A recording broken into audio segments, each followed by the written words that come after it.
My absolute favorite roller coaster. At liftoff, you are momentarily suspended in a way that just defies physics. And then you start accelerating, pushing out through the atmosphere. I think a moment that stands out is main engine cutoff when you're first thrown into your straps. And it feels like the longest 11 seconds while you're waiting for a second stage engine to ignite. And then you start accelerating and accelerating. And finally, you end up in your orbit. Again, engines cut off. You're thrown forward. And then it's totally calm. Everything kind of lifts off, starts floating around you, but it goes from really loud to really quiet and serene.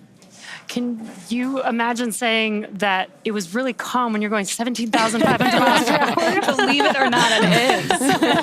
That's pretty wild to hear. Yeah. Now, on Polaris Dawn Return to Earth, you splashed down off the coast of Florida, but this flight, Fram2, is the first time we'll be heading to the new location. Recovery operations for Dragon missions will now take place off the coast of California. That, as we said, will ensure that Dragon's trunk, when it's jettisoned during reentry, will re-enter over the Pacific Ocean. SpaceX engineers did some tremendous work to adjust for the new trajectory. That included changing how Dragon maneuvers before deorbiting and when the trunk is separated from the spacecraft.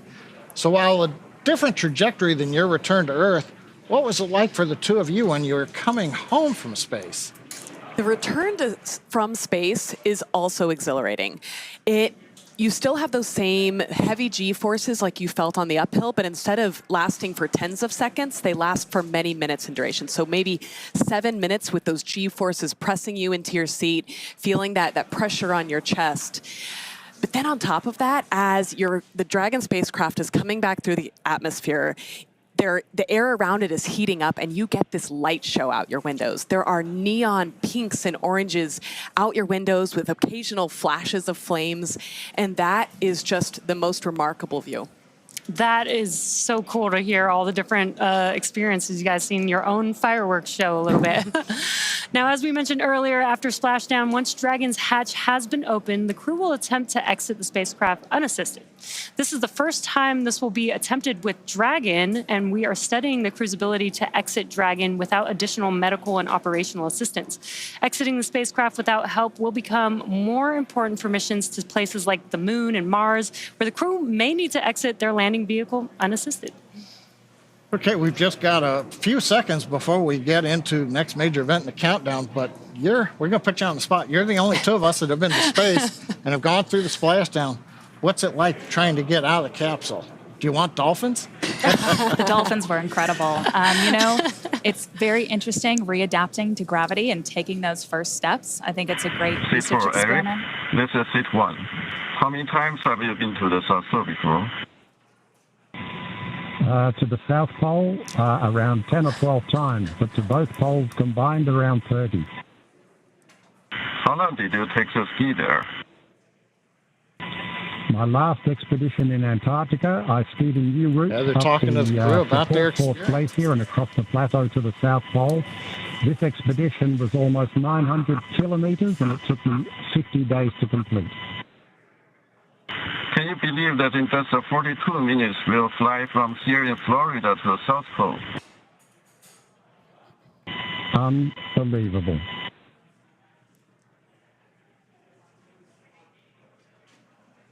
Sounds like they're talking to Eric Phillips about his experience in the Arctic.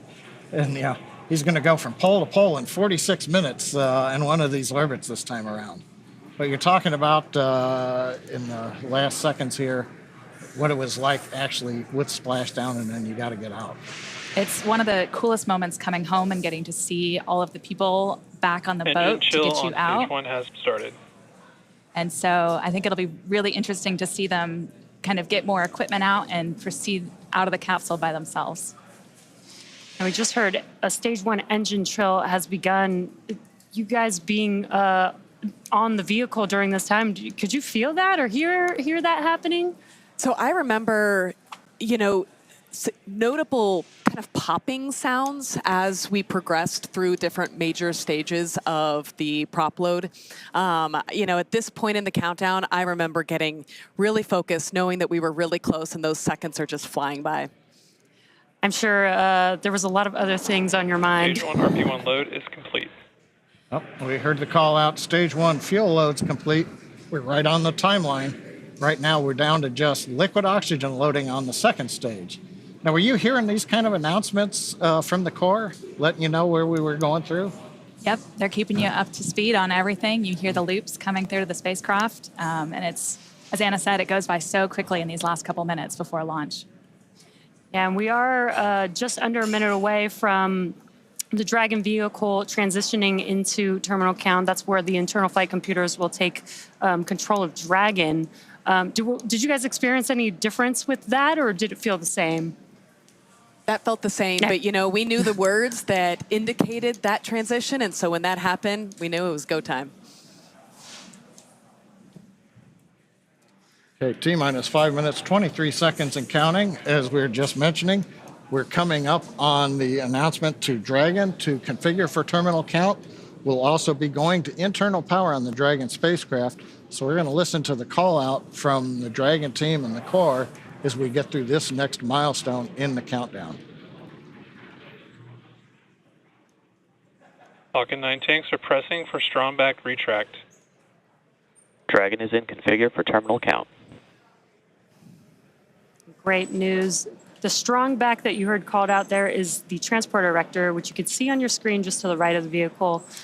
Now, what's going to happen is the clamp arms are going to open up first, and then the strong back, or the TE, is going to begin to retract away from the vehicle, just about 2 degrees. And you can see it's very slow on your screen. The strong back is retracting. Good call out there, but you can see on your screen the clamp arms are beginning to open up. Again, once those are fully open, that makes way for the TE to move away from the vehicle. Yeah, and we heard the call out. We're pressurizing for strong back retract. We increased pressure into the Falcon 9 tanks, essentially stiffening the rocket so that we are then ready to open the arms up, release the load. Falcon 9 right now is standing free, except it's held down by arms at the very bottom of the Falcon 9. But you can see the arms around the second stage, which is just below the Dragon trunk, are opening. And now the strong back itself, the structure alongside the Falcon 9, will move about 2 degrees away from the Falcon 9. And then at liftoff, hydraulic arms will pull it to a position 45 degrees away as the Falcon 9 lifts off from pad 39A. Now, next activity we ought to hear is the strong back retract is complete. We might hear that call out, we might not. And then we're also finishing up liquid oxygen loading on the first and second stages. Yeah, at this point, fuel is loaded on both the first stage and the second stage. As John mentioned, liquid oxygen loading on stage 1 should complete in about 10 seconds or so. And then second stage liquid oxygen loading should complete at T-minus 2 minutes.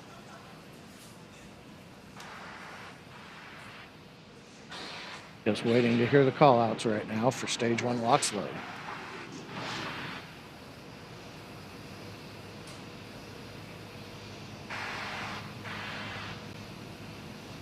Stage 1 LOX load is complete.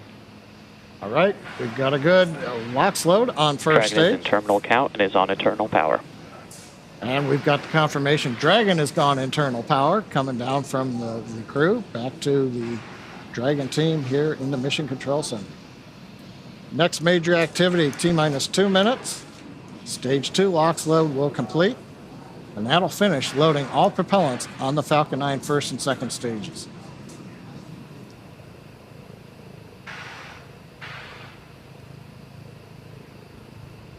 We do have a crowd building up here in front of Mission Control.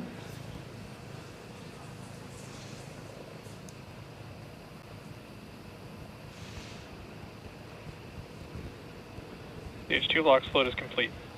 All right, Great right news. on time. Yeah. It's getting pretty exciting here as we get just under a couple minutes away from liftoff. Now that propellant loading is complete, that means that Dragon is in auto idle. 1 million pounds of kerosene fuel and liquid oxygen are now loaded on the Falcon 9 vehicle. And we will begin some venting. This will be some venting of the... Ground gas closeouts have started. Expect loud venting. Perfect timing. That venting is going, you may see some white clouds around the vehicle. We are venting out the liquid oxygen line, and that colder air meeting the warmer ambient air in Florida is creating that condensation And I like to describe that like the condensation building around a cold glass of water. Now we're coming up on a minute where Falcon will go into startup. This is where the internal flight computers will take over. Falcon 9 is in startup. And now the vehicle... Dragon is in countdown. Vehicle is in startup. We're now just waiting for the final call from the launch director.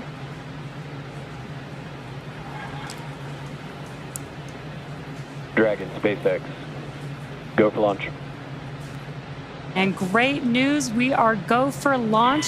SpaceX Dragon, Fram2, go for launch. And heard one call from the crew. Seconds.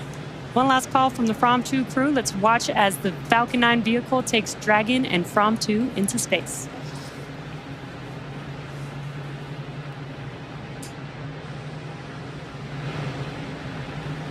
T-minus 15 seconds. 10, 9, 8, 7, 6, 5, 4, 3, 2, 1. Ignition and liftoff.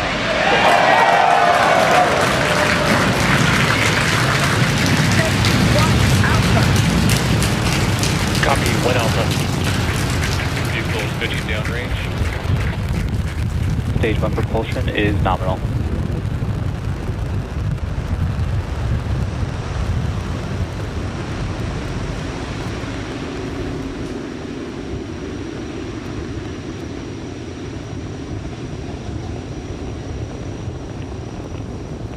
T plus 35 seconds into the Fram2 mission, the first ever human spaceflight mission to cover the poles.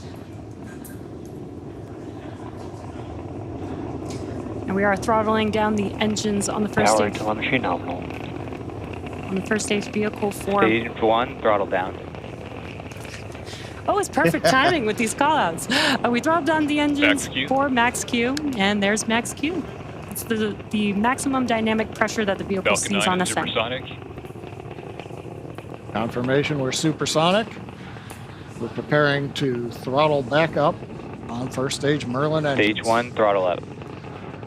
Confirmation we're back up on power on the 9 Merlin 1D engines. Stage 1, Bravo. 1 Bravo Copy, called out 1 by the Bravo. crew. That means if there was a need for an abort with the first stage now emptying itself of propellant, Dragon would fly a different profile than if, say, right off the pad we had initiated. Waiting for the MVAC-D chill call. MVAC chill is underway. We're beginning to chill the second stage engine in preparation for its ignition, coming up in less than a minute from now. We also have a few events that are going to happen back to back. We'll have MECO stage separation and second stage engine ignition.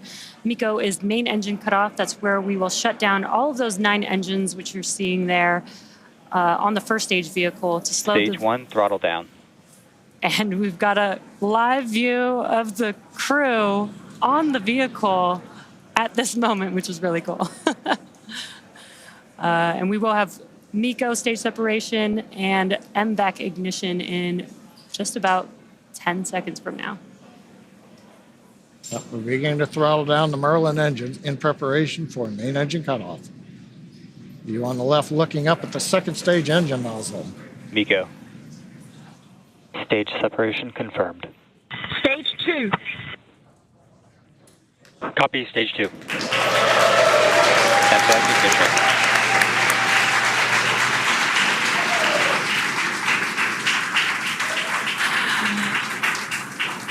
And there we just saw MECO stage separation. The MVAC engine has ignited, and we've also started the boost back burn on the first stage, which you can see there on your left-hand screen.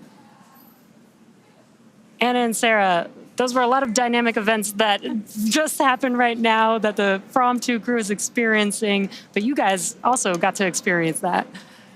Yes, I remember. Now we're in stage 2, and I remember that slow buildup of G-forces during this stage. The first stage, the G-forces come on fast, but the second stage, they're a bit slower. And so right now, you're starting to feel it come on faster and faster, and you feel that pressure into your chest. You feel yourself being pressed into your seat, harder to move your hands up. It's an exciting ride, and you see the minutes counting by until the moment that you know you'll be in space.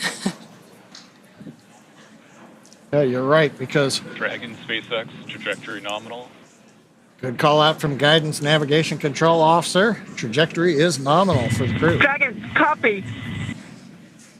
And Commander copies that call out. But yeah, you had a good point. Well, we talked earlier, the second stage engine's over 200,000 pounds of thrust. There's more than 200,000 pounds of propellant, so when it first lights, it's not accelerating very rapidly. But Sarah, what's it like when you get near the end of the burn? We heard Bob and Doug back on Crew Demo 2 call it like driving down a gravelly, bumpy road at high speed. It's definitely more, maybe a little more vibration than first stage because the engine is so much closer to the spacecraft. So you absolutely feel a difference in the sensations you experience when you're riding on the second stage. Cool. I'm sure the Fram2 crew is feeling something similar. They're still inside of Dragon, which is still attached to the second stage, and on your left-hand Dragon screen, SpaceX, trajectory nominal. on the left hand of your screen, you can see a view of the MVAC engine ignited. Nominal. But coming up in a couple of minutes, we'll have the entry burn on the first stage, which is currently making its way back down to Earth. And we did perform a boost back burn on this one. Yeah, we did a one-engine boost back burn. We didn't have, normally when you launch to the east or northeast in a crew mission, you take advantage of the Earth's rotational velocity. But in this case, we're pretty much going straight south, and so you don't get that eastward velocity. So the first stage needed to use a little more propellant to get the crew up into the right position for stage separation. So we can't bring the first stage all the way back to land like we might do on an ISS mission. So instead, we're going to land on the drone ship, but not as far south as we would normally do Dragon if this SpaceX, was trajectory nominal. something like a Starlink mission. Another nominal trajectory. Dragon, copy. Nominal. And the crew recites it back. We've got good comms with the crew. But yeah, Jesse, to your point, we are coming up on the second part of the return of the first stage, and that's going to be the entry burn. First stage will start the center engine and then light 2 additional engines. We should see that coming up right now in about 7 seconds. Meanwhile, the crew continuing to head to space.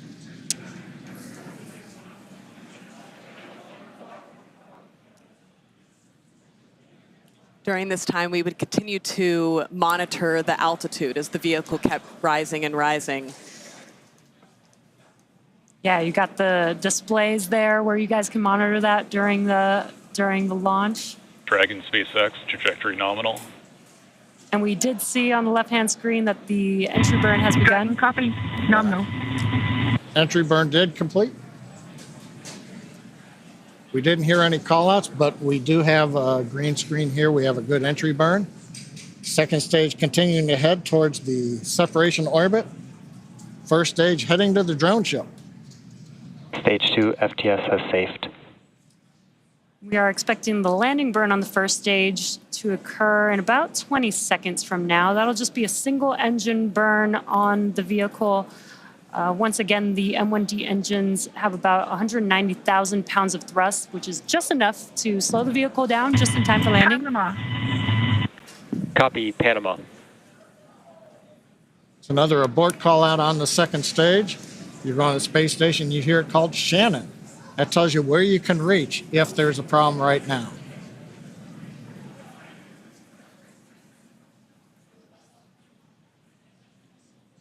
And we've now got video on first stage.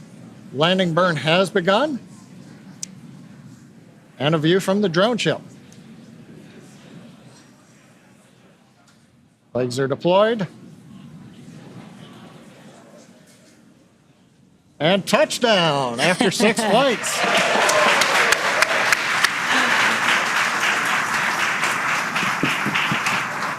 And the booster that has taken the Fram2 crew out into space has now made it back to Earth.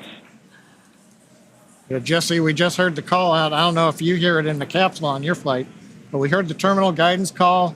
We've essentially reached the altitude. Now we're working the angular momentum of the orbit. So we're going to listen in.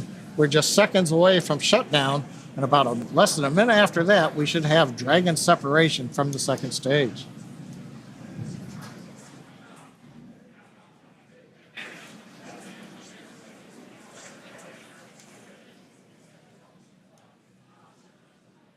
MVAC shut down.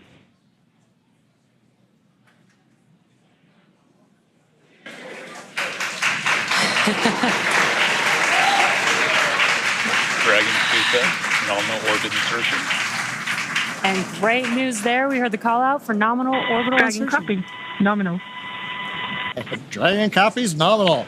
Launch escape system disarmed. Oh, another good call out. They're in orbit where they want to be. They've disarmed launch escape system. Doesn't need it anymore. We're 191 kilometers up. We've got the view of the crew. Right now, Dragon, or the second stage, is going through a very short period. We're making sure that we're pointed in the right direction. Got the engine shut down, purging gas, and it's separation.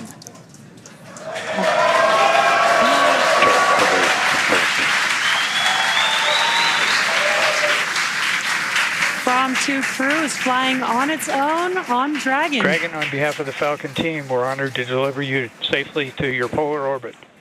Enjoy the views of the poles, send us some pictures, and our hearts and minds will be flying with you as you go over the poles. Have a great flight. And Dragon, this year, launch director here.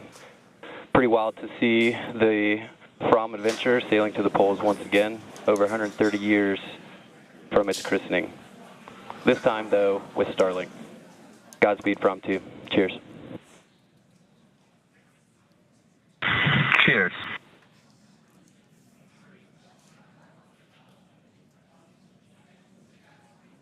SpaceX team calling up to Dragon.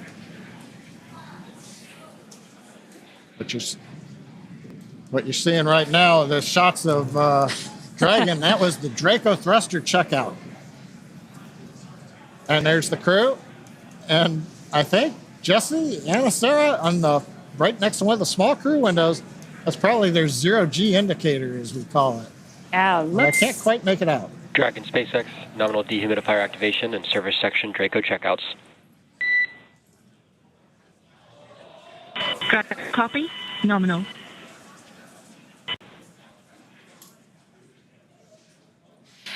And as we don't have views, what you're seeing there on your screen is mission control here in Hawthorne. Again, the crowd that we had watching the Fram2 crew launch into space.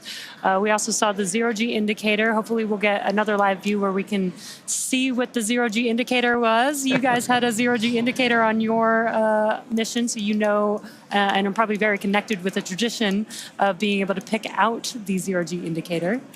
That was my first task as soon as we arrived on orbit, was to reach down and get the zero-G indicator out, our little dog asteroid. But I think it's honestly one of the coolest moments, the first time you arrive on orbit and suddenly physics has broken and everything is floating in a way that is so different than anything you've seen before. That's so cool to hear that from you, because seeing the zero-G is actually my favorite part of crew launches because of the same reason. Like, oh, it's the first moment you actually see that it's your evidence that they are in microgravity. Absolutely. But I also love the tradition of being able to pick it out and the meaning behind the zero-G for each mission. I've got to ask, the Dragon separation, it comes so quickly after the second stage. But when you got separated from the second stage, was there like a wave of relief, or was it business as normal? I think there was a sense of joy in, recognizing that there were so many important steps that had to happen in order to get us to that point, and recognizing that we had reached that point, but then also knowing that it was time to get to work. We had a lot of objectives ahead of us. It's really the moment the spacecraft comes alive. Like during Draco thruster checkouts, the nose cone opens, you activate your environmental systems. So you go from launching on a rocket to flying in a spaceship. And it's this really cool transition where now you are alone in your spacecraft in this little habitat, keeping you safe for the next couple days in space. And at the same time, maybe it dawns on you that says, this isn't another simulation. We are here. This is it. We are in space. We don't go home today at the end of business. We're going to do our work. And you two are very familiar with training over and over again. And now you guys got to experience space. The Fram2 crew is now in space, in orbit, but there's still events happening, as you mentioned. We talked earlier about kind of maybe feeling a little calmness, but you said that there's still things that you can hear going on. Can you hear like the nose cone opening? Do you recognize those events by the sounds? You certainly recognize the Draco checkouts by the sounds. Just like you have that melody for Burns, it's a particular melody for the Draco checkouts, and it's fabulous. They do work in sync with each other, Yes. right? Yeah. I don't think we heard the nose cone at all. Yeah. You watch it, you see the video feed of it opening, but it's very quiet. Okay. That's one thing. We're listening to some of the nets. The next activity that Dragon goes through right now is the nose cone deploy sequence, which does not expose a docking adapter to go to the space station. It exposes the cupola, so the crew will get a view right off of the bat. But we're waiting to hear any call-outs if the various hooks have finished retracting, and now the nose cone deploys, flips on the hinge, and then exposes everybody to the great views that hopefully they're getting through the cupola on space. Yeah, I think they'll be, once they get out of seats, they'll have to get out of their suits, and then that nose cone is open. They'll have the forward hatch between them and the cupola at first. And then at some point in the mission, they'll get the go to proceed with opening that. But I'm so excited for them to get into the cupola for the first time. Yeah, I stand corrected. They can't look through the window yet. And we've got confirmation on a back net that the nose cone is open. So another major milestone on the mission. So overall, it's, what can we say? The Fram2 crew, they're now in orbit.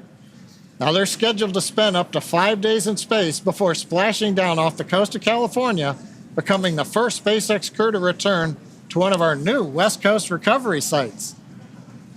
The Fram2 mission is the first human spaceflight in polar orbit and will fly over the North and South Poles and unlock new possibilities. Throughout the 3 to 5 day mission, the crew plans to conduct 22 research projects to help advance humanity's capabilities for long-duration space exploration and understanding human health in space. And we really want to thank both of you, Anna and Sarah, for joining us today, sharing your insights, sharing all of your experience, especially throughout the dynamic events happening with the Fram2 crew. Thank you so much for having us, and Godspeed, Fram2. Yeah, thank you so much. Godspeed, Fram2. Godspeed, Dragon Resilience. And thanks to both of you also.